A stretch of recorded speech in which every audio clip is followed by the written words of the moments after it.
žmonės atsikraustė į socialinius būstus ir pagerėjus jų socialiniai padėčiai pradeda tos būstus renovuoti. Čia yra skaudi irgi patirtis savivaldybės.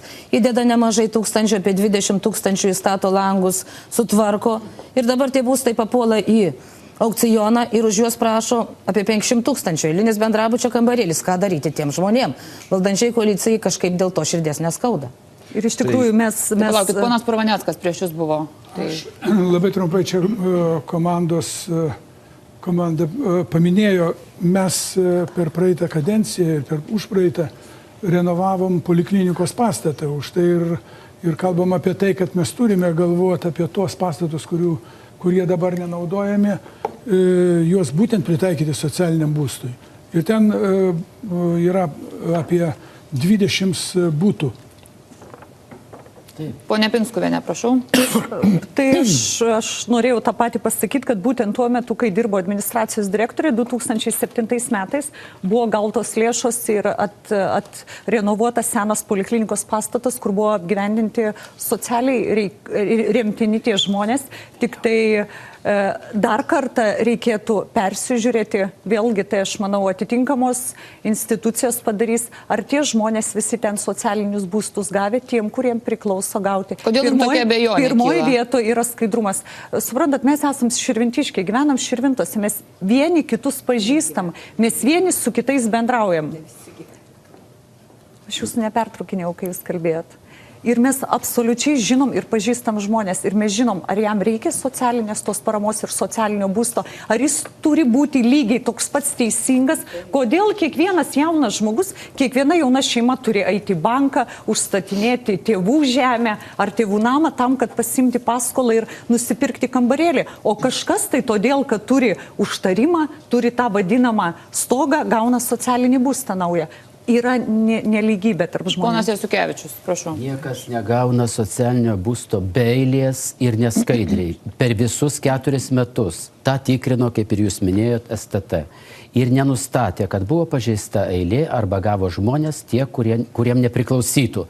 O pardavus butus, pardavus ir tuos pačius socialinius butus, kada žmonės savo lėšomis išvargo, susitvarko ir ten pagerina būklę tų pastatų, tai tik tai pagarba tokiem žmonėm. Ir tie pinigai vėlgi nukeliauja ten remontuoti kitus socialiniai būstų paruošimui ir pritaikymui gyventi. O jūs, ponė Pinskuvienė, gyvenat vis tik tai, mes irgi širvintiški esam, nepaslaptis. Jūs Vilniuje gyvenate ir jūs čia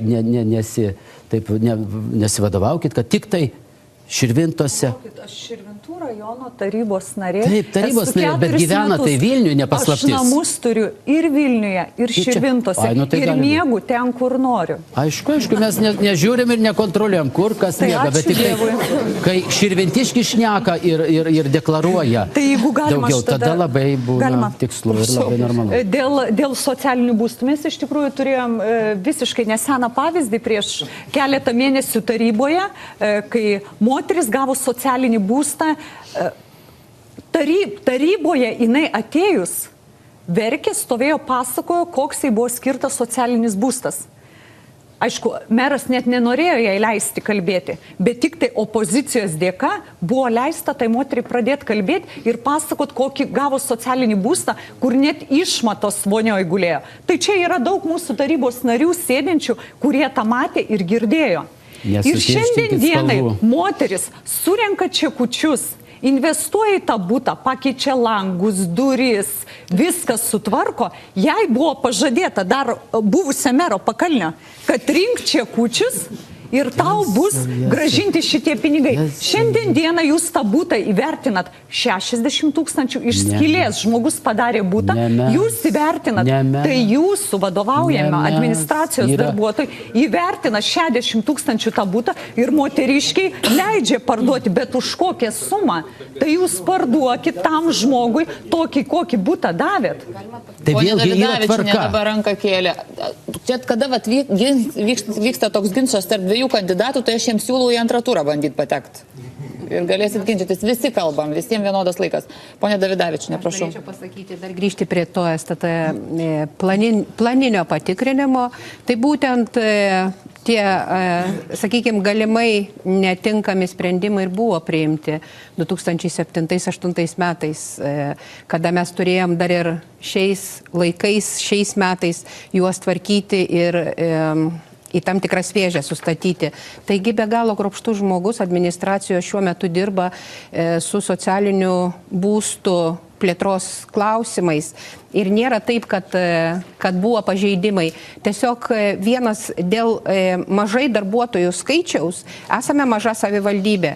Ir mes negalim priimti arba nustatyti didžiausią pareigybių skaičių daug, nes biudžetas mažas, bet funkcijos yra lygiai tokios pačios, kaip yra ir didžiosios savivaldybėse. Taigi valstybės tarnautoja labai atsakinga, dirbanti tikrai nepriekaištingai, tiesiog viena tai darė ir STT rekomendavo sudaryti komisijas. Tas ir bus padaryta. O kad dėl apie tarybos sprendimą, kuomet buvo pretendentė pirkti būtą įvesta į tarybos posėdį, tai yra mažiausiai negražu, nes klausimas tuo metu nebuvo svarstomas, viskas padaryta teisėtai, vyriausybės atstovas neužprotestavo, beje reikia žinoti, kad langų keitimas, durų keitimas yra einamasis remontas ir kiekvienoje nuomos sutartyje tai yra įteisinta, kai pats gyventojas turi tai padaryti. Taigi, kalbant, reikia būti teisingam, o ne vadinti visais melagiais ir tą, ką pats darai, klijuoti kitiem etiketės. Tarybos posėdžiai yra vieši. Ir bet kuris rajono gyventojas gali ateiti į tarybos posėdį. Ar svarstomas jo klausimas, ar nėra svarstomas jo klausimas? Pone Tamošiūnienė dabar. Aš tai norėčiau taip daugiau konkretikos, vis dėlto, kad žmonės išgirstų, kaip iš tikrųjų ten su tais būstais yra ir dabar, ir kaip bus ateity. Aš buvau įstatymo pataisos iniciatorė, kuriam Seimas pritarė iš dalies. Ir iš tikrųjų tie čekučiai, kur liepia buvęs meras rinkti, geras sprendimas, kadangi žmonių padarytos investicijos į jų būtą, priėmus tarybos sprendimų jį parduoti, bus minusuojamos. Ir žmogus, reiškia, įdėjęs langus, ar patvarkęs stogą, ar kitaip pagerinę savo gyvenamąjį būstą, nemokės daugiau už būstą kainą jam atminusuojama, jam perkant tą būstą. Tai tas dalykas iš tikrųjų yra geras, man atrodo, pozityvus ir taip pat įstatymė, kas įvyko gero, kad vis dėlto nereikia ten to nusidėvėjimo tiek daug laukti, nes nusidėvėjimas tai 100 metų, 100%. Tai gerai, paskutiniai pasisakymai, nes mes čia visą laidą prakalbėsime apie tą socialinį būstą.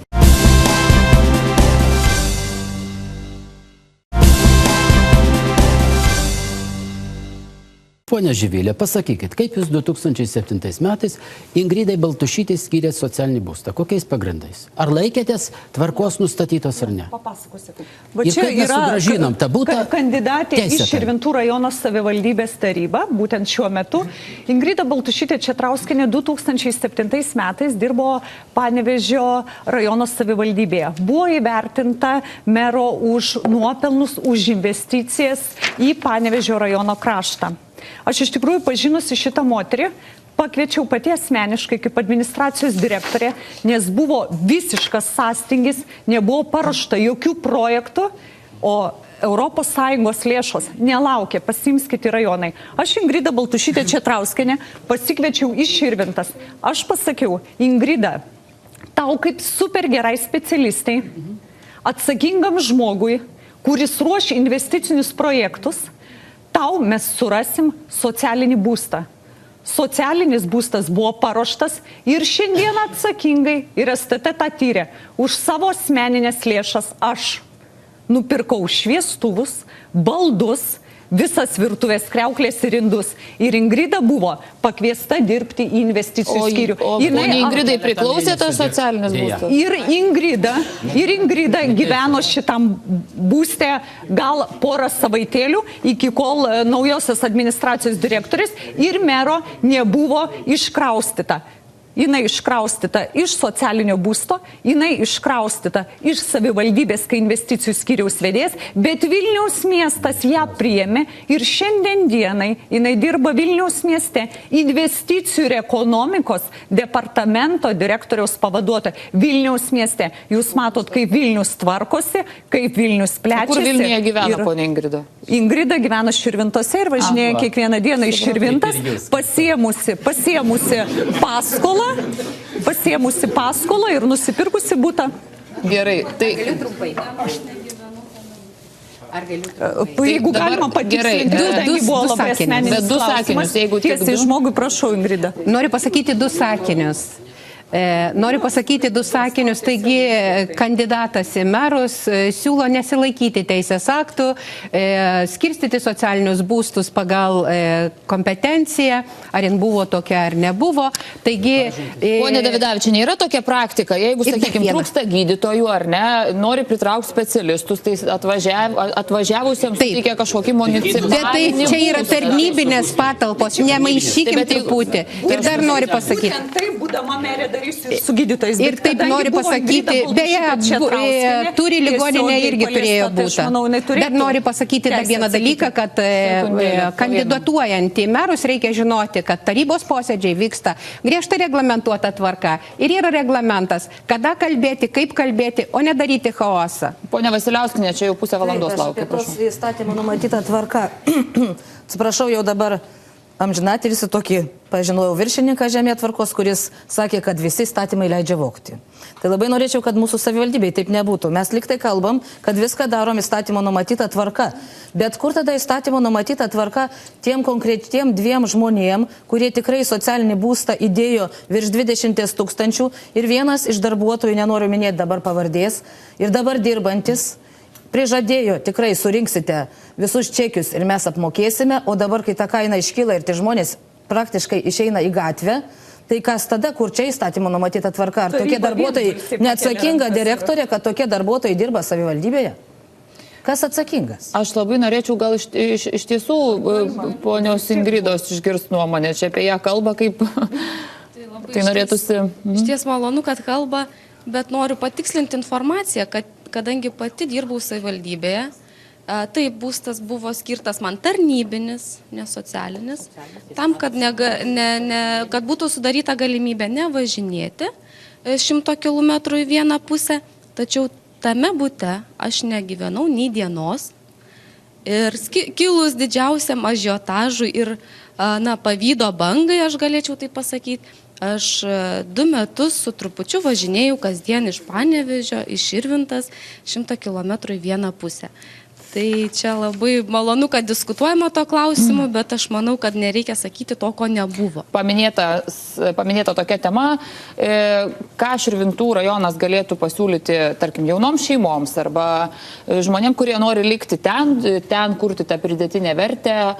Tai tiesiog toks ir klausimas, kokia jūsų būtų socialinė politika jaunų šeimų atžvilgių. Tai čia turiu omenyje ir sakykime, ir kažkokias paslaugas, socialinės darželius ir taip toliau, ir taip toliau. Tai pradėkim gal nuo Andriaus Jozonio, kuris čia taip tylėjo visą tą diskusiją beveik. Šiek tiek nedaug pasisakė. Tai šiandien aš pats esu sukūręs jauną šeimą, pats esu jaunas žmogus ir šiandien noriu pasakyti, kad Širvintos yra turbūt pati nuostabiausia Lietuvoje vieta gyventi būtent jaunoms šeimoms. Pirma, ką noriu pabrėžti, tai jeigu vaiką nori leisti į darželį, nesusidursi su tokiamis problemomis, kaip susiduriama yra su Vilniaus būtent mieste. Šiandien mes turime vieną sutvarkytą, renovuotą pilnai darželį Buratinas ir ateityje planuojame, jau yra įtraukta į planus, kad taip pat vyks darželio Saulutė rekonstrukcija. Tai vienas iš esminių aspektų, kad vaikai galėtų drąsiai eiti į darželį, darželiai būtų saugus. Taip pat man yra labai svarbu, kad jaunimas ir vaikai ir jaunos šeimos galėtų sportuoti ir būtent šiai dienai vėlgi yra ruošiami dokumentai teikti sporto mokyklos pastatą arba kitaip sakant baseino pastatą rekonstrukcijai.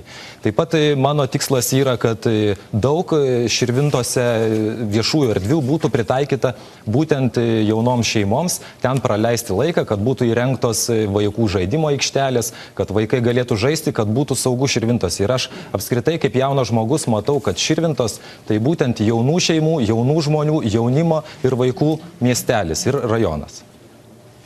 Ačiū. Vincas Jasukevičius, prašau, jūsų planai. Andrius minėjo, taip yra patogu ir labai geros sąlygos Širvintų rajone Tai nieko apsigyventi. nereikia keisti, aš taip Reikia suprantu. labai daug ką keisti. Kadangi Prašau mūsų pavardinti. savivaldybei kiekvienais metais vaikų skaičius mažėja ženkliai. 100 vidutiniškai vaikų. Viena pagrindinė kaimo mokykla, skaitykim tai palyginimai. Tačiau mums reikia gelbėti demografinę situaciją, o ją tik tai tokiu atveju matau iš savivaldybės lėšų galėtume numatyti visi, skirti tam tikras lėšas, įsikūrimo išlaidom kompensuoti jaunom šeimom, kad jos neišvažiuotų svetur, o išvažiavusios grįžtų prie savo namų, prie savo būto arba sklypelio arba bus namo. Detaliau šiek tiek įsikūrimo išlaidos. Tai Įsikūrimo išlaidos, darželiai, kaip minėjo Andrius, daugiafunkcinis, Bartkiškio daugiafunkcinis centras kūrimas ir ten bus apie 15 galbūt vietų ką reiškia iki įsikūrimo mokyklinukų. išlaidoms kompensuotumėte? Ką jūs elektrą apmokėtumėt, šildymą? Galbūt net infrastruktūros įsikūrimo, tai būtent jeigu statosi namą, tai ar dujas, ar elektrą, ar privažiavimą, ar kažką tai galima būtų kompensuoti. Vėlgi, tai turim mes visi politikai susitarti ir gelbėti taip jau nykstantį mūsų rajoną. Nuo 2004 metų mūsų savivaldybės sumažėjo virš 1000 vaikų. Tai 2 kadencijas turėjot gelbėti rajoną. Tai va po truputį gelbėjom, bet ne taip Mažai sparčiai, dar tų 2 kadangi mūsų biudžetas nebuvo didelis ir biudžetas buvo tik išsilaikymo, įstaigom išlaikyti, o jau nuo praeitų metų matom, kad šiek tiek gerėja padėtis ir tikimės, kad ta padėtis gerės ir galbūt mes pasivysim ir tuos metus 2008-uosius, kai buvo biudžetas 10 milijonų didesnis negu šiandien. Ir tikrai ženkliai galėtume padėti jaunom šeimom. Ačiū. Elena Davidavičienė, prašau. Kuomet jūs pasakėte, kad buvo 2 kadencijos, tai buvo 2 kadencijos, bet viena kadencija, kai išrinkta taryba tarpusavėje nesusišnekėjo, pykosi, keitėsi direktoriai ir būtent vidury kadencijos aš pradėjusi dirbti administracijos direktorė, pradėjau nuo to, kad reikėjo suvaldyti situaciją ir sumokėti atlyginimus visiems dirbantiesiems savivaldybei po 10, po 15%, po tiek, kiek sugebėjom. Taigi buvo stabilizavimo laikotarpis ir jau praėjusi kadencija buvo ūkis sutvarkytas ir vienodų tyrimų metodų nustatyta, kad Širvintų savivaldybė užtikrina skaidrę, tvarkingą, finansiškai, ekonomiškai tvarkingą politiką, darbą darnų ir Širvintų rajonas yra išskirtinis tuo, kad jis ramus. Ir daugelis žmonių atvažiavusių iš didmiesčių džiaugiasi tuo, kad tai yra ramus rajonas, ramus miestas ir mes parengę kartu su specialistais, su tarybos nariais, su bendruomenės atstovais 14-20 metų savivaldybės strateginį planą, visą seką tolimesnę esame numatę. Taigi jame numatyta ir paslaugų plėtra, ir infrastruktūros, ir iki mokyklinių darželių visa plėtra ir renovacija. Taigi planai yra parengti, reikalinga nuosekli, darni veikla.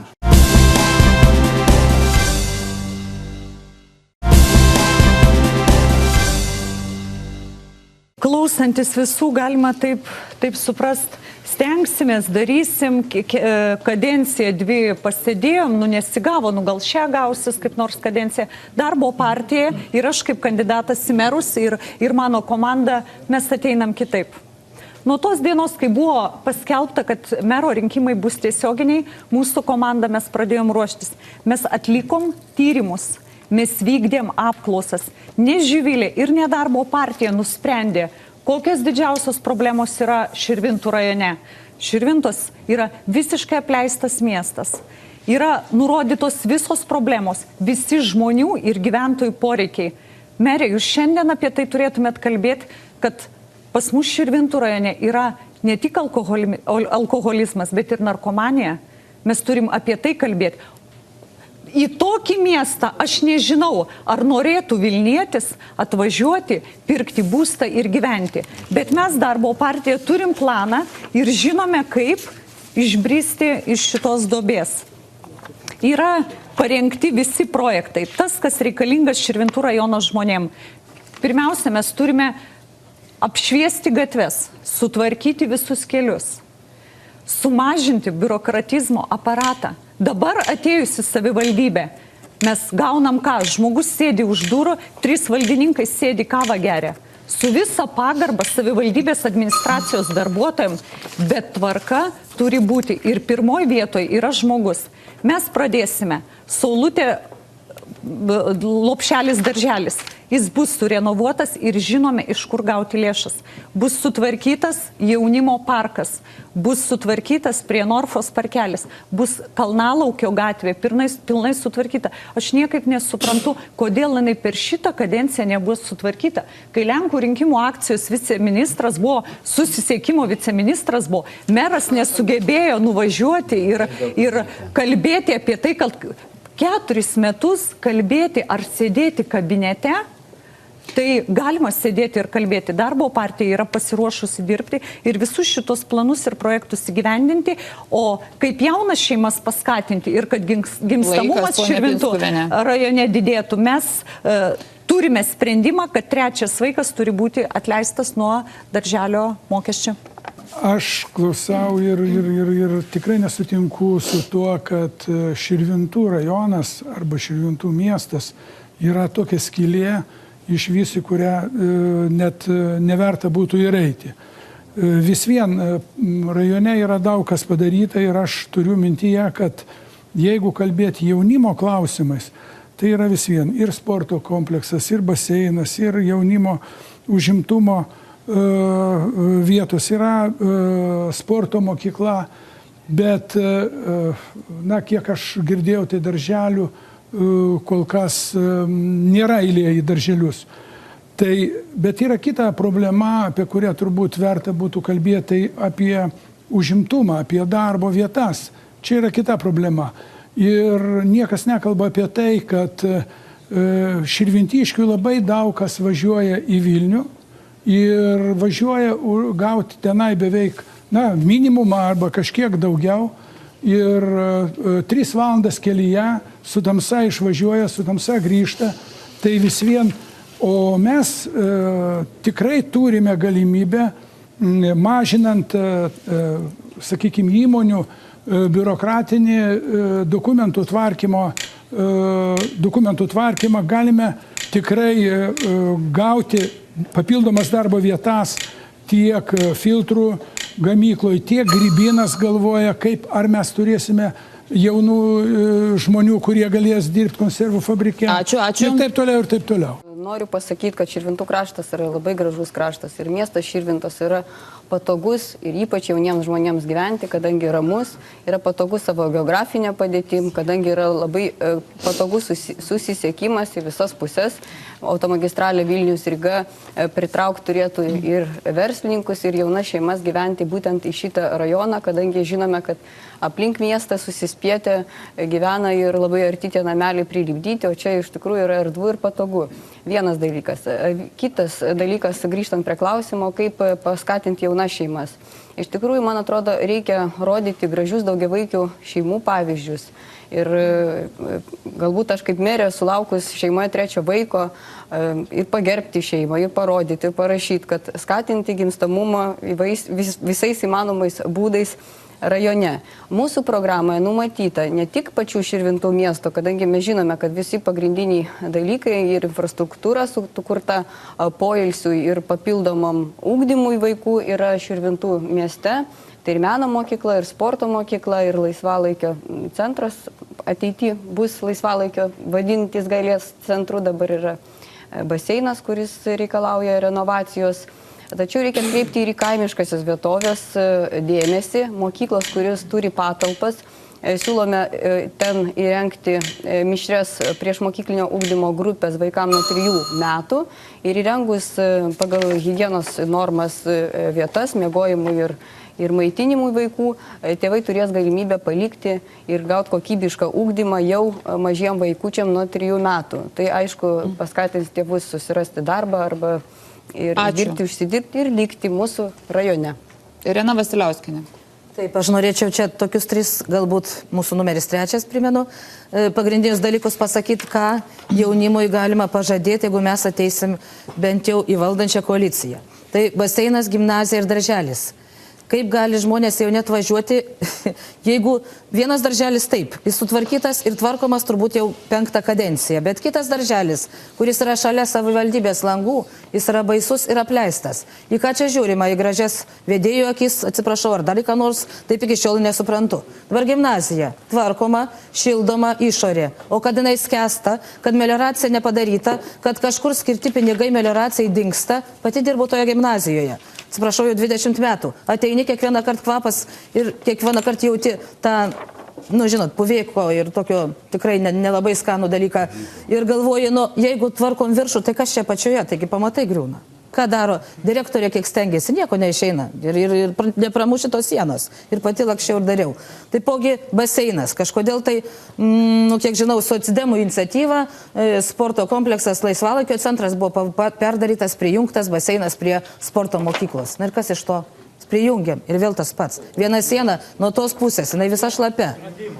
Kur sprendimai, kur investicijos? Tai taip, lėšos taupomos, o maudytis beveik negalima. Įstaiga, labai nuostabus sprendimas. Nuostabu. Pamiršom dar teismus.